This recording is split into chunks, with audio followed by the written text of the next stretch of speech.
நேபாள தலைநகர் காத்மாண்டுவில் 19 பயணிகளுடன் புறப்பட்ட விமானம் விபத்து. ஓடுபாதையில் இருந்து வழிக்கு சென்று தரையில் மோதி தீப்பிடித்து விபத்துக்குள்ளானதாக தகவல். காத்மாண்டுவில் இருந்த பொக்காராவுக்கு சென்ற சௌரியா ஏர்லைன்ஸ் விமானம் விபத்திற்குள்ளாகி தீப்பிடித்தது. காத்மாண்டு திரிபுவன் சர்வதேச விமான நிலையம் தற்காலிகமாக மூடப்பட்டு மீட்பு பணிகள் தீவிரம். மக்களவையின் கேள்வி நேரத்தின் போது பட்ஜெட்டுக்கு எதிராக முழக்கங்களை எழுப்பிய எதிர்க்கட்சி எம்பிக்கள். சபாநாயகர் ஓம் பிர்லாவின் எச்சரிக்கையை தொடர்ந்து எதிர்க்கட்சிகள் வெளிநடப்பு. நாடு முழுவதும் செயல்படுத்தக்கூடிய திட்டங்கள்தான் பட்ஜெட்டில் அறிவிக்கப்பட்டுள்ளதாக மாநிலங்களவையில் நிர்மலா சீதாராமன் விளக்கம். பட்ஜெட்டில் தங்கள் மாநிலம் புறக்கணிக்கப்பட்டதாக மக்களிடம் எண்ணத்தை ஏற்படுத்த எதிர்க்கட்சிகள் முயற்சிப்பதாக ஆவேசம். பட்ஜெட் குறித்த விவாதத்தில் எதிர்க்கட்சி எம்பிக்கள் அமைச்சர் நிர்மலா சீதாராமன் காரசார வாக்குவாதம். அமைச்சரை பேச விடாமல் செய்தால் நடவடிக்கை பாயும் என்ற ராஜ்யசபா தலைவர் ஜெக்தீப் தங்கர் எச்சரிக்கையை அடுத்து எதிர்க்கட்சிகள் வெளிநடப்பு. பட்ஜெட் நிதி ஒதுக்கீட்டில் எதிர்க்கட்சிகள் ஆளும் மாநிலங்களுக்கு பாரபட்சம் என கூறி இந்தியா கூட்டணி எம்பிக்கள் ஆர்ப்பாட்டம். நாடாளுமன்ற வளாகத்தில் நடந்த ஆர்ப்பாட்டத்தில் சோனியா காந்தி, ராகுல் காந்தி உள்ளிட்டோர் பங்கேற்பு. சென்னை காவல்துறை பயன்பாட்டிற்காக 85 இருசக்கர வாகனங்களின் சேவையை கொடியசைத்து துவக்கி வைத்தார் முதலமைச்சர் மு.க.ஸ்டாலின். மேம்படுத்தப்பட்ட நவீன தொழில்நுட்பத்துடன் கூடிய இருசக்கர வாகனங்கள் பயன்பாட்டிற்கு வந்தன. நாடாளுமன்ற தேர்தல் முடிவுகள் தொடர்பாக அதிமுக பொதுச் செயலாளர் எடப்பாடி பழனிசாமி 2ஆம் கட்ட ஆலோசனை. 17 மக்களவை தொகுதி பொறுப்பாளர்களுடன் அடுத்த 7 நாட்களுக்கு ஆலோசனை நடத்த உள்ளதாக தகவல். திமுக அரசு 3 முறை மின்கட்டணத்தை உயர்த்தியும் தமிழ்நாடு மின்வாரியம் நஷ்டத்தில் இயங்குவதாக மின்துறை முன்னாள் அமைச்சர் தங்கமணி குற்றச்சாட்டு. உதயமின் திட்டம், மின்வாரிய நஷ்டம் பற்றி நேருக்கு நேர் விவாதிக்க மின்சாரத்துறை அமைச்சர் தங்கம் தென்னரசு தயாரா என்றும் சவால். உதயமின் திட்டத்தில் உள்ள சில ஷரத்துகளில் உடன்பாடில்லை என மத்திய அரசிடம் தெளிவுபடுத்தி இபிஎஸ் விலக்கு பெற்றதாக தங்கமணி விளக்கம். அதிமுக மீது பழி போடுவதை விட்டுவிட்டு இனியாவது தமிழ்நாடு மின்வாரியத்தை லாபகரமாக இயக்க திமுக அரசு முயற்சிக்க வேண்டும் என்றும் வலியுறுத்தல். தமிழக முதலமைச்சரின் நிதி ஆயோக் கூட்ட புறக்கணிப்பு ஒருநாள் விளம்பரத்துக்கான வீண் நாடகம் என அண்ணாமலை விமர்சனம். மத்திய அரசின் கூட்டங்களில் கலந்து கொண்டு தமிழகத்தின் தேவைகளை எடுத்துக் கூறி நிதி பெறுவதை விட்டுவிட்டு யாரை ஏமாற்ற முயற்சிக்கிறார் முதல்வர் என்றும் கேள்வி. தமிழகத்திற்கு மத்திய அரசின் எந்த நலத்திட்டங்களும் கிடைக்கப் பெறாது என்ற தோற்றத்தை ஏற்படுத்த முதலமைச்சர் முயற்சிப்பதாக அண்ணாமலை குற்றச்சாட்டு. காங்கிரஸ் திமுக கூட்டணி ஆட்சியில் தாக்கல் செய்யப்பட்ட 6 நிதிநிலை அறிக்கைகளில் தமிழகத்தின் பெயர் இடம்பெறவில்லை எனவும் விமர்சனம்.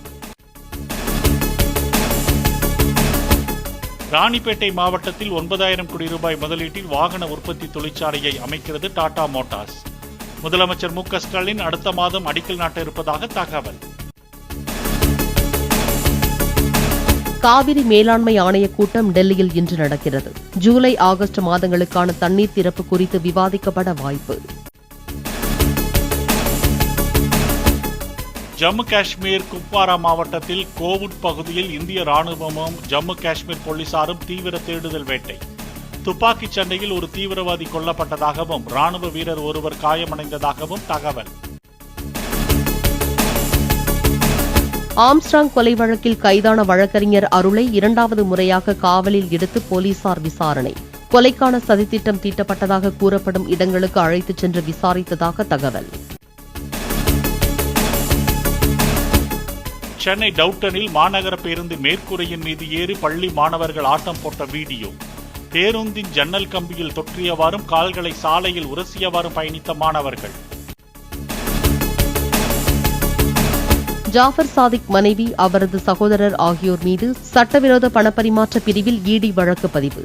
இருவரும் தலைமறைவான நிலையில் சென்னை உயர்நீதிமன்றத்தில் முன்ஜாமீன் கோரி மனு தாக்கல். சென்னையில் ஆபரண தங்கத்தின் விலை சவரனுக்கு 480 ரூபாய் குறைந்து 51,920 ரூபாய்க்கு விற்பனை. பட்ஜெட்டில் சுங்க வரி குறைப்பால் 24 மணி நேரத்தில் தங்கம் சவரனுக்கு 2,680 ரூபாயும், வெள்ளி விலை கிலோவுக்கு 3,600 ரூபாயும் குறைந்தது. ஐக்கிய அரபு எமிரேட்ஸின் பொருளாதார அமைச்சருடன் இணைந்து அமைச்சர்கள் மா சுப்பிரமணியன், டிஆர்பி ராஜா ஜாகிங். சென்னை பெசன்ட் நகரில் உள்ள ஹெல்த் வாக் நடைபாதையில் மிதவேக ஓட்ட பயிற்சி. குஜராத் மாநிலம் சூரத் உள்ளிட்ட நகரங்களில் பலத்த மழையால் வெள்ளப்பெருக்கு. துவாரகாவில் வீடு இடிந்து விழுந்ததால் மீட்பு பணிக்கு விரைந்த தேசிய பேரிடர் மீட்பு படையினர். டெல்லியில் கால் சென்டர் மூலமாக கடன் பெற்றுத் தருவதாக கூறி 400 பேரை ஏமாற்றி மோசடி. கால் சென்டரில் சோதனையிட்டு 20 பேரை கைது செய்து போலீசார் விசாரணை. 80 ஆண்டுகளில் இல்லாத அளவுக்கு கடந்த ஞாயிற்றுக்கிழமை பூமியில் அதிகபட்ச வெப்பநிலை பதிவு.